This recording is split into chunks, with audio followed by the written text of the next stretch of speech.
Hey guys, what's up? I just want to say something just because I want to. I'm going to talk about not really attachment styles, but why law of attraction could have something to do with the fact that, we will date somebody that is like our parent, either our mother or father. It doesn't have to, but it usually has to do with the one that we had the most issues or trauma from growing up as a child, subconsciously or consciously, whether you know it or not. Um, obviously, you can remember the traumas, but can you remember how you actually felt as a child when your needs weren't being met, or you felt neglected or abandoned from your parents or whatever, whoever caregiver, foster parent or grandmother, aunt, uncle, whoever took care of you while you were growing up. And that's a lot of where the I am not enough, I am not worthy thing comes from, because it's if you weren't being taken care of and you didn't feel whatever, then you're going to have those programs growing up. So it's when a baby comes into the world, they're perfect. You know what I mean? They don't understand, all of this. They just think if I cry, I'm going to get what I want. All of that. My needs are going to be met. That's how a baby would think. And they don't really have programs. Your programs and conditionings obviously can actually start while you're in your mother's womb, while she's pregnant. The genes and DNA and all that are affected actually by the mother with that situation when you're in her stomach. So if your mom was going through shit while she was pregnant, it actually does affect you. But when you're come out as a baby, you're not programmed with that. You're just kind of whatever. But the only fear you have as a baby is being dropped and loud noises. Okay. So when we're born, we are expecting to be taken care of. So that's where the programming, I guess you could start, happens with the attachment styles of the fearful avoidant, the dismissive avoidant, the anxious preoccupied, and the secure. So they're all different. If you want to look them up, I can do something explaining all of them. So it's more understanding your core wounds and where the affirmations of the I am not worthy, I am not enough, I am defected, I am bad, all those come from. And it's you might not even think that consciously. You might think that you are worthy of something, and it's but deep down inside in your subconscious, it's no, you've been believing for years that you're not. And again, like I said before, it's like a computer. So what you think the most and what your routine is and what you do over and over and over again is more and more and more indebted into your subconscious mind. It doesn't really go, certain things will go into your super subconscious, but that's more if you didn't set your alarm and you just wake up automatically on what time you would normally wake up on, that would be a super subconscious example. So what I'm trying to say is when we date people, we tend to see that person is our mother or father. So for example, if I had a void within me from growing up, so I did. My dad, okay? And I love my dad. I'm not saying anything bad about my dad. I'm not saying anything bad about my mom. They did the best that they could. And I actually understand a lot from doing a lot of trauma work and a lot of, whatever, because I know some of their traits from how they were brought up. And ancestral generations, unless you break the cycles of what they did to you, it's just going to keep on going. So I said this before, my mom babied me, right? If I don't really break that with Dawson, then he's going to do the same thing with his kids, and it's going to go on and on and on. If I have a problem with getting angry when he whines or something, that's going to go on. You know what I mean? Unless he changes it. You know, like I know he's 98% not going to do drugs because of what he saw his father do. You know what I mean? Like it's stuff like that. So it's either you keep continuing doing the programming of your parents because you don't really understand this stuff also, or you haven't healed enough from it, or you haven't even tried to heal from your childhood or do any inner child work. So like that's a thing. Like I will picture, because I have pictures obviously of my parents when they were younger, so I can picture myself as a kid, and I'll put her in my heart and I'll play with her. Like I'll play skip it with her, or I'll play with her with Barbies, and it's all visualization, you know, because the needs that weren't met for me, I do with her. It's like I mother her, you know what I mean, with what I needed growing up that I didn't feel like I got. Whether it's just something I felt like and I was actually getting it, it's still how I felt growing up. And you can't change somebody's feelings. Like you can, but like, especially like a child, like it's kind of hard. If you keep seeing the same exact thing happening, it's not like when you're an adult where you can explain yourself of why and like the person understand better. So it's not like a repeating cycle of like, you know what I mean? So what I'm trying to say is when we have trauma, when we have trauma with a certain parent, I'm going to use my dad, for example. You know, growing up, my dad was angry. I'm not going to say a lot of things. I'm actually not even going to say anything. My dad was a certain type of way, right? When my parents got divorced, obviously stuff like this when you're younger, you feel abandoned. Rather, if it's them just walking out and never seeing you again, or just walking out in general, it still feels a certain type of way, even if your parents are getting divorced and one of your parents still move out. You know what I mean? And there's other things that I have from my dad that I didn't even really realize. I didn't. And then I realized it. And I was like, shit, I thought that didn't bother me. And I'm like, all right, guess it does. So that's something, you know. But, so what I'm trying to say, law of attraction, right? If you have issues that you grew up with as a child with your caregiver, it could be both, it could be one, it could be whatever. Like our mother, the way we look at our mother is how we look at like being a woman. You know what I mean? Unless you're one of those people that looked at it and broke the ancestral generation of what she could have been programmed from her mother. You know what I mean? And that comes down to you. And unless you change it, it's just going to keep going on. But yeah, you look at your mother as a woman that represents, you know, how to be a woman growing up. So the conditions and programs that she has are going to be brought down to you. Okay? As a father, if you're a guy, you can picture your mother as the woman that you should have when you date, you know what I mean, or get married to a woman.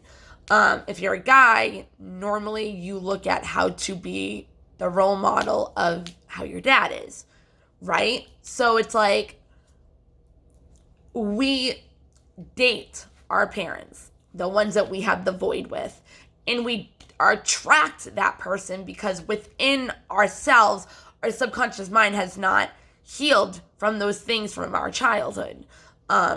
So we attract what our subconscious mind has not healed. So the things that we have not healed from that caregiver normally is what we attract because that's what we grew up with, our programmings and our conditions. All right. So we go on to life, and rather it's the first person, second person you marry is just like your father or mother, caregiver, whatever. You're going to attract the same kind of qualities, traits, not situations, I mean, it can be situations if it's abusive and, stuff like that. And a lot of people don't understand that. A lot of people, when they were growing up being abused, it becomes a comfort zone. As fucked up as it is, it becomes a comfort zone, so they don't leave it because it's something that is familiar to them. You know what I mean? So it's like, regardless if they don't want to be hit, if they don't want to be verbally, emotionally drained or mentally fucked, you know what I mean? Like, in their head, in their subconscious, like, that's their comfort zone. That's their survival mode. That's what they grew up with. Like, it's fucked, okay? Anyways, if you were growing up with that, that's what, you know what I mean, you're going to be attracted to. So, it depends, honestly, on where you are in your life as a healing process to be able to have whatever kind of relationship, whatever kind of traits from that parent. But you're trying to fill that void without even knowing it. Okay? So it's like, whatever void you have, and you might not even know it from that parent or caregiver, is what you're trying to find in another person, okay?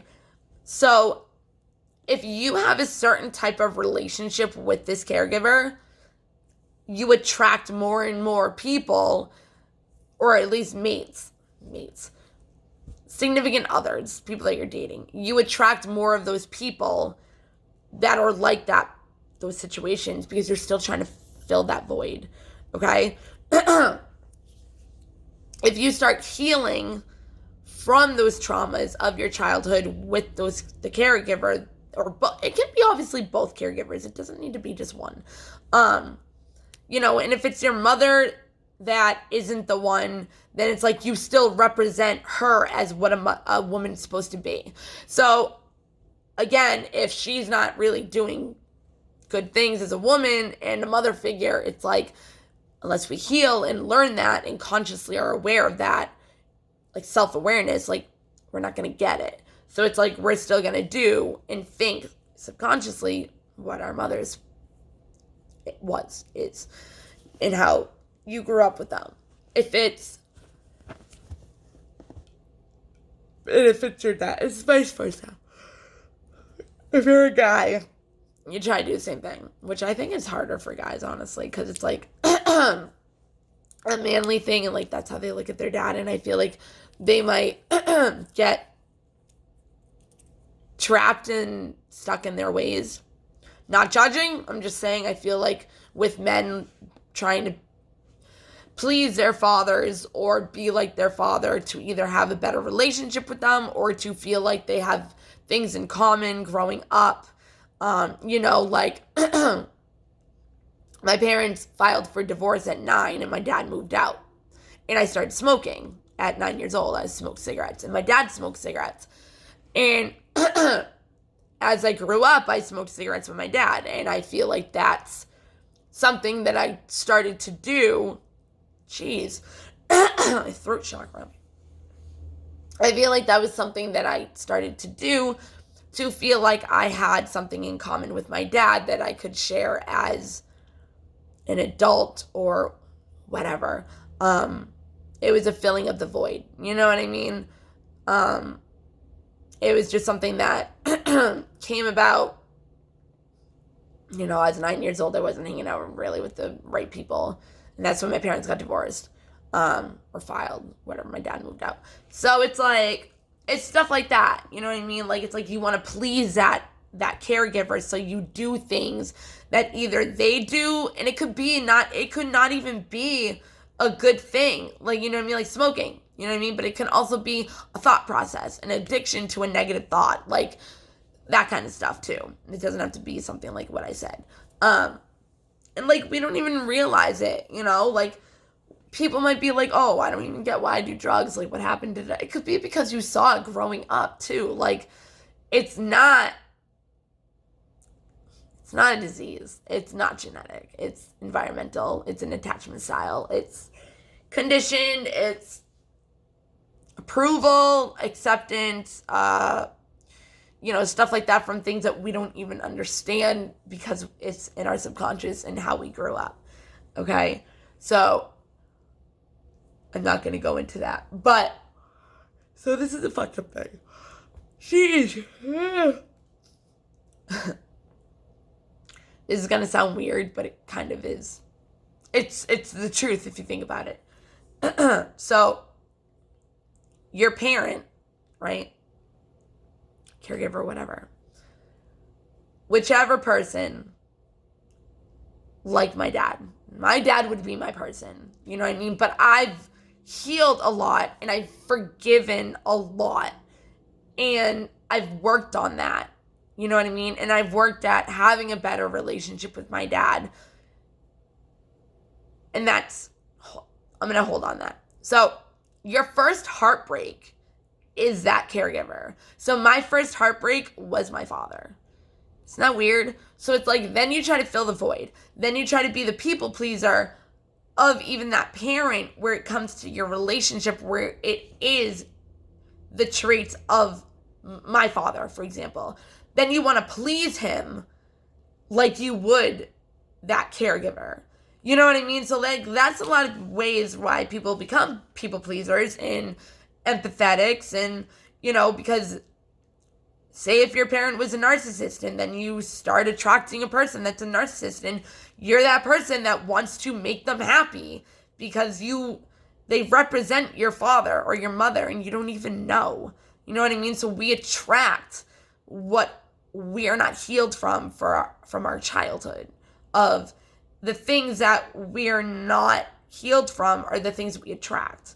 You know what I mean? So it's like if I have a boyfriend, I'm going to attract the traits and qualities and situations and everything that made me feel a certain type of way before I heal it. You know what I mean? Like, it's not going to go away until I change the programming or the conditioning or the data or whatever. And you can literally look at a situation and change your whole perspective into a positive and change your neurological, system. It's scientifically proven. Your brain will literally look different. It will shift, the paradigm shift, literally. So, okay. Trying to think of an example. I can't right now. Just if you make a mistake or something, instead of being hard on yourself and blaming yourself and this and that, you could look at it as a lesson. You know what I mean? Failure is a good thing. It is. It is. Failure is not something to look at as a bad thing, because if you fail at something, you just know that is not how whatever it is you're trying to accomplish works. So you know that. So now when you try again, you know for next time that that's not going to work. You know what I mean? So then other ideas and other things come into your head because you're not focusing on the thing that did not work. Okay? But if you look at failure as a bad thing, then you might not even try again. And what you wanted to even do in the first place could have been a passion. It could have been a dream. It could have been something amazing for the world to have. And people die with amazing ideas every day that could change the world in such a better way. You know what I mean? But it's because of failure or something. Like I just said, people don't keep going with it. So anyways, yeah. We date our caregiver pretty much because that's what we're attracting that is not healed within us. And it's kind of hard because we're kids. You know what I mean? So I can even look at a traumatic experience from when I was a kid and change it into a positive and look at it differently. It doesn't mean it's okay that it happened. Just if you can look at it differently, it changes your whole neuron system. Is that the word? Whatever. The things in your brain that, I don't know. I can't literally say all that.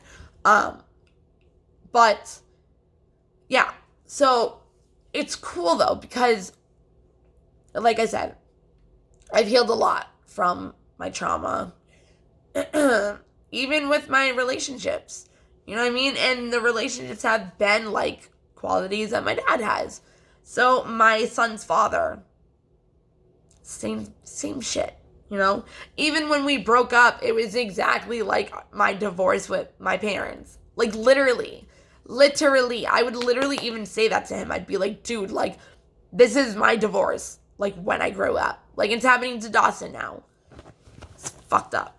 But the only difference is that I'm not my mother, not my father. So I was able to handle it differently, where the cycle wasn't going to keep going, which is awesome. And I'm really proud of myself. And I'm glad that I know this stuff, to the fact where if Dawson gets in trouble, I know how to handle it rather than scream at him. And if I do scream at him, I will apologize after and be like, you know, you just got me really mad. Like, I didn't mean, I was like, I had every reason to yell. I was like, but I didn't have any reason, any right to yell. You know what I mean? It's like, I apologize to him I apologize to him like every time. Especially if I overreact. I always pause before I'm going to say something fucked up, because I'm not trying to put him down and hurt him, because he's a kid. You know what I mean? He's a kid. He's going to make mistakes. Everybody makes mistakes. Like, and even if he feels bad for what he did, I will literally tell him not to. And I tell him, you're a kid. You're a human being. You're going to make mistakes. Whether, you know, this was like a really bad mistake, or just like a whatever, but still not okay. Like, I tell him all the time, I'm like, yeah, like, you're in trouble. You're grounded, but you're not a bad person because of it. You know what I mean? Like, no. So that's what I do with Dawson a lot of times. So yeah. So what I'm trying to say is, the more you heal, and you might not even know that you're healing from your caregiver. It could be healing from a relationship that is like your caregiver. And that actually helps with attracting like to like. Like attracts like. So it's like, if you heal something in a relationship that actually is subconsciously from your caregiver growing up, it heals that part. You know what I mean? So the more you heal, and the more you realize these things, and the more you can go into your past and actually change the situation into somehow, however you can, your brain changes, and it actually will start automatically on autopilot, just going to positive outlooks. You know, and I've said this before, if somebody cheated on you, you can look at it as somebody else won't. Somebody else is better out there. Maybe that person wasn't meant for you. Like, the universe does that. It's like, we will want something and we expect it in our own way. Do not have expectations, because you're going to have disappointments, okay? If you surrender and let the universe and your angels just come in, which you have to allow them in, like, every day. Like, you have to literally say it, like, to your angels, like, swoop in, work your magic with me today, like, you know, whatever. But if you surrender to the universe, then that's when it can start working for you. You know what I mean? Because you're not supposed to have the expectations. You're not supposed to want the outcome that you want, because the universe could have way better.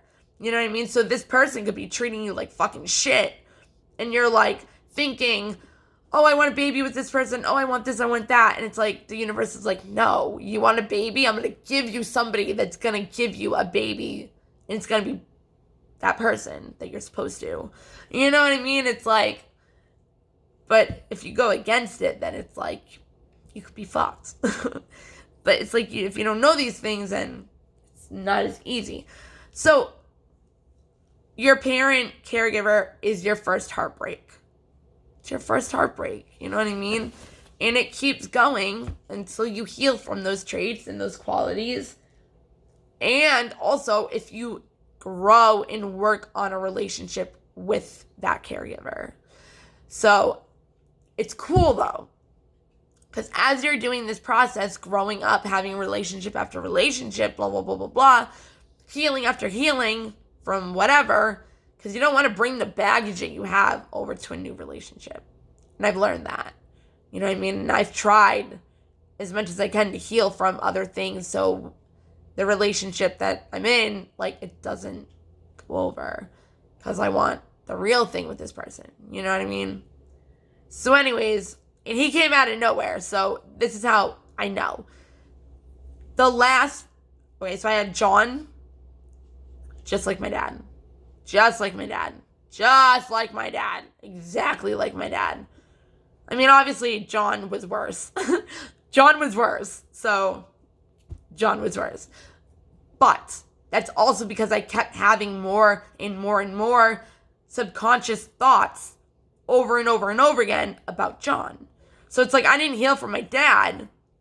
And then I had more shit come onto it because I was having trauma over and over and over, same thoughts over and over and over, the same beliefs over and over, the same negative thoughts over and over, that it embedded into my head like a fucking computer that was a file.